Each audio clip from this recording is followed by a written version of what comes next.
Well, welcome to this episode of the Great Outdoor Bible Adventure. My name is Craig. My last few videos I've been doing in front of this cornfield, which is right beside my house, and today I'm doing it for a purpose.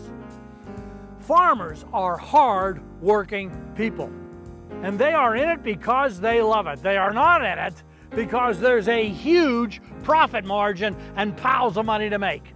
No, they're in it because they love it and they're hard-working. The vast majority of preachers, of pastors that I've met are the same way. They work hard. They're in it because they feel called, and they are in it because of the cause, regardless of whether the profit margin is good or small.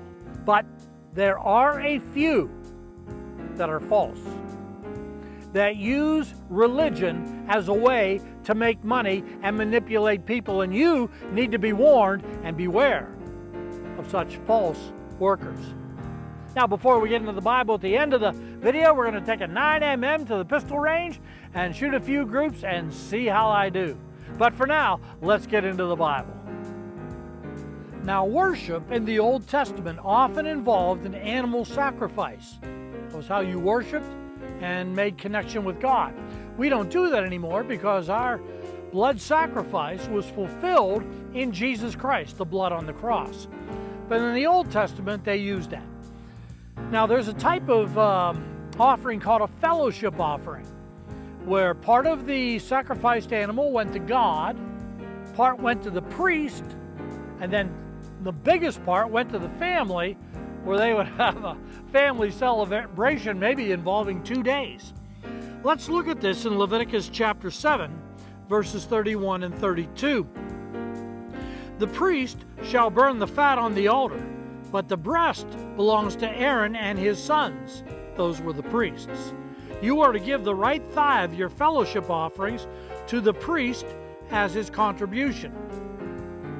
So the fat was burned to God. That was God's portion. The breast and the right thigh, I'm assuming that's the brisket, and the right hind quarter went to the priest. The rest went to the person giving the offering. Now, if the fat was not burned to the Lord, here's what it says in verse 25. Anyone who eats the fat of an animal from which the offering by fire may be made to the Lord must be cut off from his people. God got part, the priest got part, the offerer's family got part.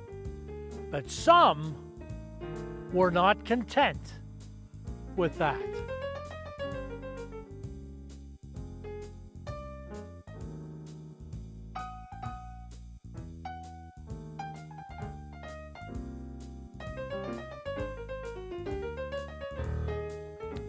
Now, in the Old Testament, there were a couple sons of a priest. The priest's name was Eli, and the sons were Hophni and Phinehas, and they were not content with what the Lord provided for them, and so they used their office for gain.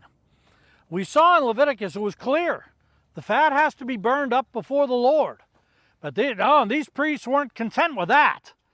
And in 1 Samuel chapter 2, verses 16 and 17, if the man, the offerer, said, let the fat be burned up first and then take whatever you want, the servant of the priest that is, would answer, no, hand it over now. And if you don't, I'll take it by force. Verse 17, the sin of the young men was very great in the Lord's sight, for they were treating the Lord's offering with contempt. And if that weren't enough, after they got their portions, the brisket and the hind quarter, they would take a big 3-pronged fork, a big one, and they would shove it into the kettle where the offerer was cooking his meat to take more. And whatever that fork brought up, this is in verse 13 and 14, the priest took it. So the priest was taking God's portion and the offerer's portion. What happened to those priests? Well, in 2 Samuel 2, there was a prophecy that they would be killed on the same day, and they were. Now, in the Old Testament, the priesthood was a divinely called position.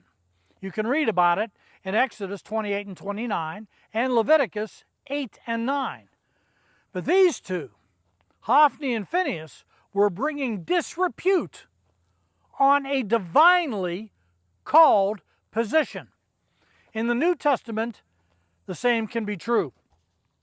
In Acts chapter 20 and verse 29, the Apostle Paul writes this, "I know that after I leave, savage wolves will come among you and not spare the flock." There was recently a man arrested by the FBI who called himself an apostle. But it appears that he was using the ministry for financial gain. And you can look this up. And yet he called himself an apostle. Let me read Revelation chapter 2 and verse 2, God's word to the Ephesian church. "I know that you cannot tolerate wicked men. You have tested those who claim to be apostles, but are not, and have found them false." Before you give your hard-earned money away to a church, maybe you should put it to the test. Now, in my life, I've been on both sides of this equation. I've been a pastor, and I've been a tithe payer as an RN. Here's some things that I look for when I give my hard-earned tithe. And boy, I'll tell you what, I was working hard for that money. When I gave it, I wanted them to respect it and use it well. First of all, a couple things. There's nothing wrong with a church or a pastor asking his congregation to tithe, 10th of the income going to God. That's in the Bible. We should do that. There's nothing wrong with the pastor being provided for. I would like my pastor to drive a late model car, to have his own home, to have hospitalization and be provided for in retirement. But here's some things I look for. I want a representative board from the church overseeing the finances. I want the books to be open, not secretive. If I am giving my tithe to an organization, I have the right to know what that organization is doing with it. If it is hidden, then that's a red flag. Also, quite frankly, if the pastor is becoming a multimillionaire, for goodness sakes, I am giving my tithe, yes, to support the pastor, but also to further the gospel. I'm not giving it so he can have millions and millions of dollars in the bank and live in a mansion. If that's the case, I'll give it somewhere else.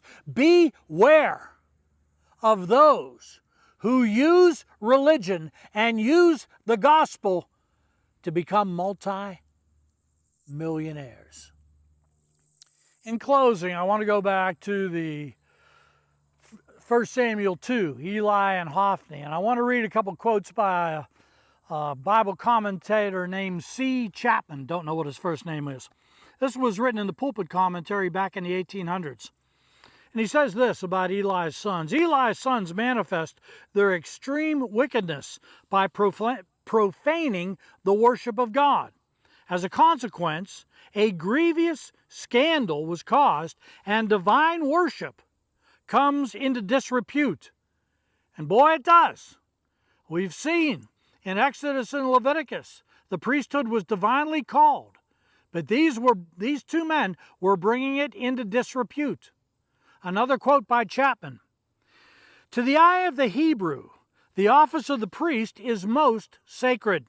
The reverence cherished for the office was transferred in some degree to the person who filled it. Hence, perhaps, the patience and submission with which the worshipers endured the greed and violence of the guilty sons of Eli." Pastors need to be better than Eli and Phinehas, and those who contribute the tithes need to be better in their discernment. Well, that concludes this portion of the Great Outdoor Bible Adventure. Let's go to the range now. do a little bit of shooting.